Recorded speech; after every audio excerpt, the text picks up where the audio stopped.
Hello everyone, how you doing? Stompar Gamer again. Today we're going to be looking at the Aegis Eclipse in patch 3.10. Again, this is one of my favorite looking ships in the game. It's pretty much a one-shot kill on just about any ship now, due to the size 9 torpedoes. But again, its main strength is stealthily sneaking up on a target and getting a lock and firing a torpedo, and hopefully taking them out before they notice you're there, because if they notice you're there, it could be a bad day. We're going to take a look at this, and we're going to see how she flies in the current patch. And again, it's that really cool opening and enter mechanic we did in the previous video. Again, it's still one of my favorite ships for its looks. But if you're a gunfighter, you like dogfighting, this is not the ship for you. It's going to be a very powerful ship when we start doing more group gameplay and taking down capital ships, etc. So again, you got your 4 MFDs, pretty visible, easy to see. You actually got 5 here, one for weapons, which is good because you can see your count for what matters, which is your 9 missiles right there. So it's a, it's a cockpit that makes sense and is a good layout. Dual joysticks for it. It's a very logical, laid out, good looking cockpit. And I love the overhead panel on it, me personally. It's very militaristic in feel, and, it's tried and true. If it works, use it. I wish it had a little bit better visibility, but, it is what it is. Let's see how she flies. Launch complete. Proximity alert port. Proximity alert starboard.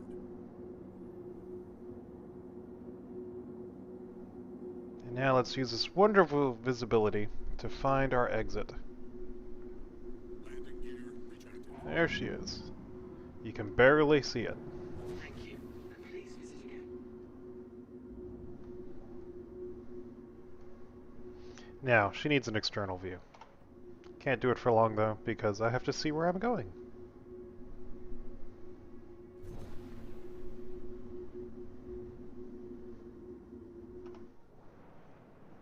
I mean, that's just... Sorry. Fanboying, is that how you say it? I just love how she looks. Like I said, the interior looks pretty darn good.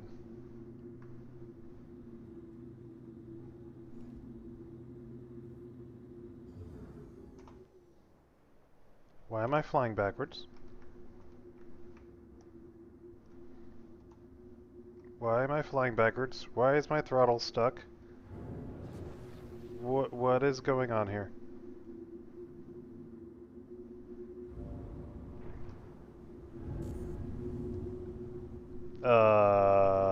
Star Citizen?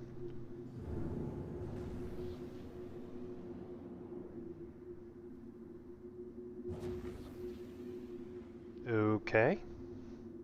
I don't know what just happened there. We'll call that a strange bug in the Matrix, and hope it never happens again. Alright, we'll level off at 3,000 here, and see what her top cruise speed is as we depart the area that is Lorville.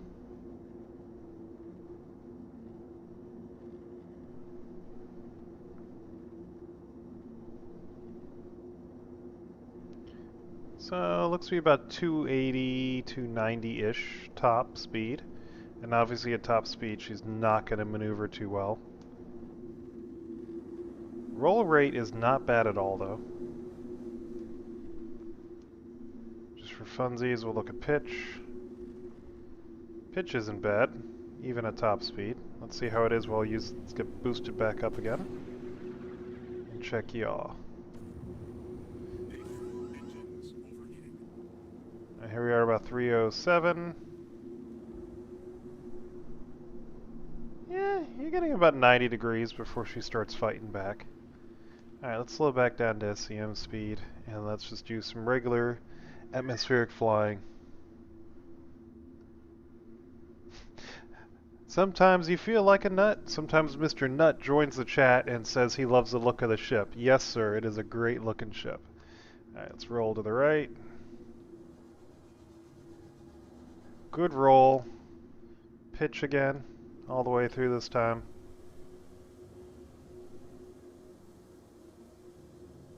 Good pitch. And again, it's kind of hard with the visibility to see where your horizon's coming from. And yaw in atmosphere is pretty good as well. At SCM, you're able to yaw all the way around. So overall, very maneuverable for, you know, what it is, a stealth bomber. Alright, let's come down here, do some low level.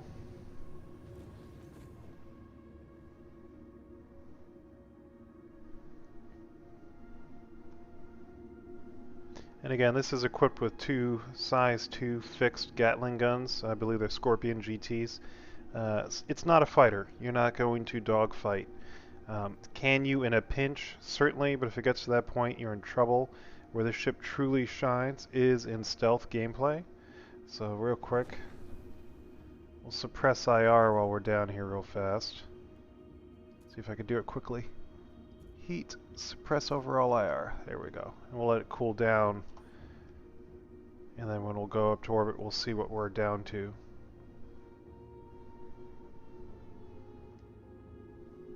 So again, the main drawback I have in the cockpit layout for the Eclipse is the thing I love is also the thing that I hate, the overhead panel. I feel like it needs to be a little further back. It's, you know, seeing how far forward it is. The lower canopy is okay, but that upper one really restricts your visibility. So as you're coming through and I'm trying to do some lower level flying, it makes it very hard to see what's coming around the bend unless you're just yawing. If you just use yaw on your turns, then yeah, you can kind of see, you know, 15, 20 degrees. So coming around this corner here, I can see what's coming. But if I put some roll in, I have no idea what's there. None. So it really does restrict your vertical visibility to a huge amount. And again, when you've got a target lock and you're trying to keep that target, you may find it hard to keep track of the enemy. So that's where this is a stealth ship, and the real gameplay of it is to come in. Let's say you're terrain masking, coming in on your target, and you're going to pop over the ridge. So let's say it's over this other ridge, and you know it's there because someone else has spotted it. Probably use a little bit of strafe up, get the target lock, and fire. Because if you pitch up to do it, you've now lost sight of them, and you're going to lose your lock. So you're going to really want to use strafe a lot on this ship. So when we get into space, we'll test it. But as I'm seeing right now with the strafe, it overheats relatively quickly. And since you're going to be in a stealth loadout, you'll be using stealth coolers. So there's those fixed Gatling guns. And with stealth coolers, you're not going to get as much cooling. So these are all potential issues.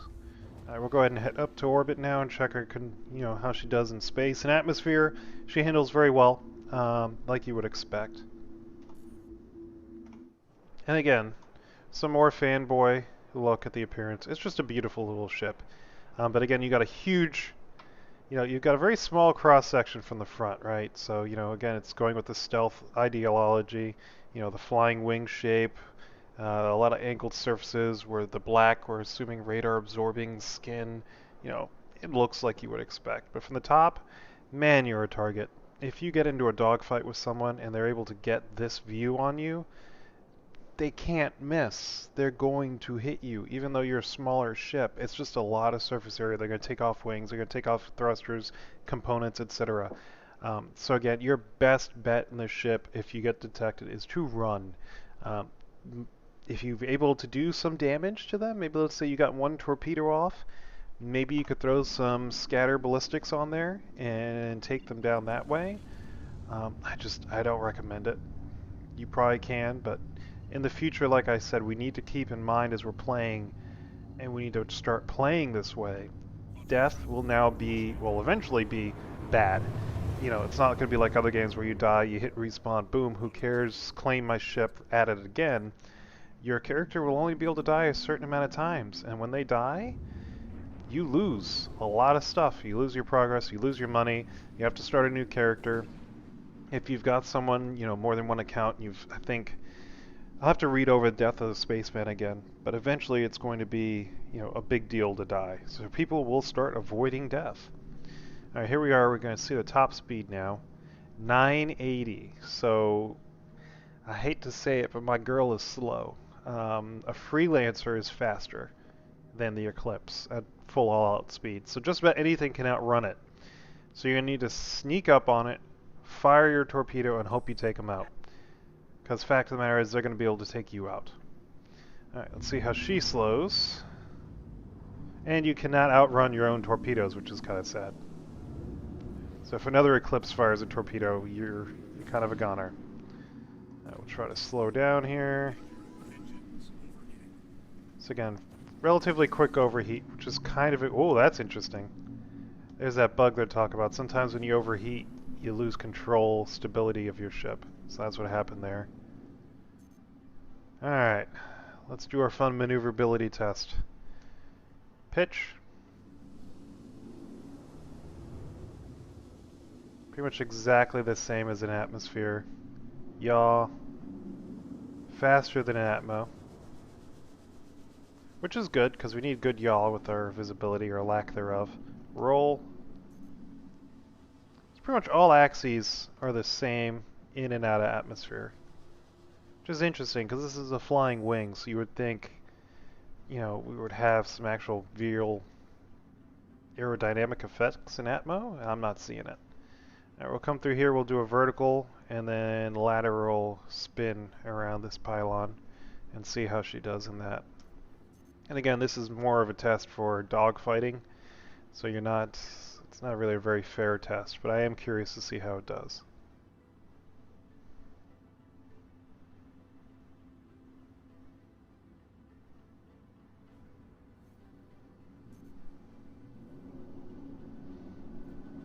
See ya!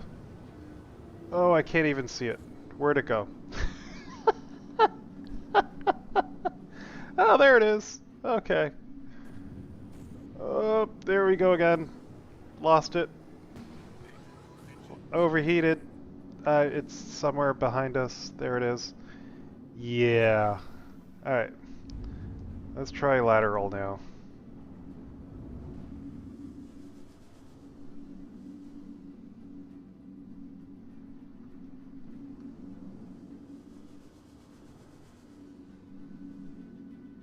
Much better lateral, mostly because I can see what I'm aiming at. But you still see I'm having a little bit of a hard time maintaining constant distance. I'm actually having to vary my thrust. So still, I would say thruster-wise, she's not a very powerful ship. Probably on par with a Freelancer, a little less maneuverable than a Freelancer. Alright, that concludes the test for our lovely Aegis Eclipse. Hope you guys enjoyed the video. Make sure you like, comment, and subscribe. Main changes between 3.9 and 3.1. Oh, so here's something I wanted to point out. The other day someone was pointing out to me that hate when people use their Mobi-Glass to summon landing. Here's why. Here I am at Everest Harbor. I should be able to request landing. If I look here at the left, I have my friends lists, but I do not have Everest Harbor. It's all the way down at the bottom, and I can't really click on it. Let's see if I can get around it. See, it's all the way at the bottom. Meanwhile, I could have just gone here. Boom, boom, boom. So, it's kind of annoying, but it is what it is. And here we go to land. So again, to sum up, no real difference between 3.9 and 3.1 and as far as the Gladius handles. The main difference in the Gladius that I'm sure everyone will be finding out is the significantly lower EM. We're at 971 and 3000, still cooling down.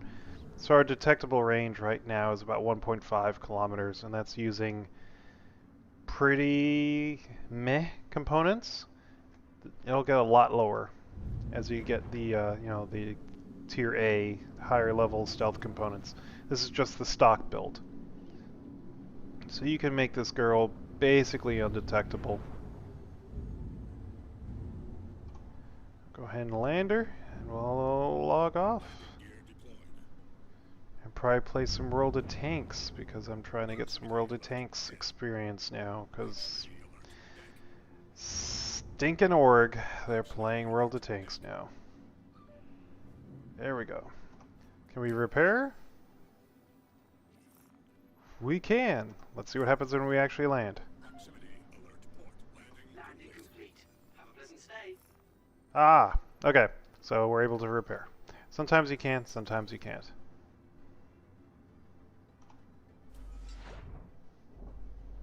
I love this animation. It's like the whole cockpit is basically glued around you.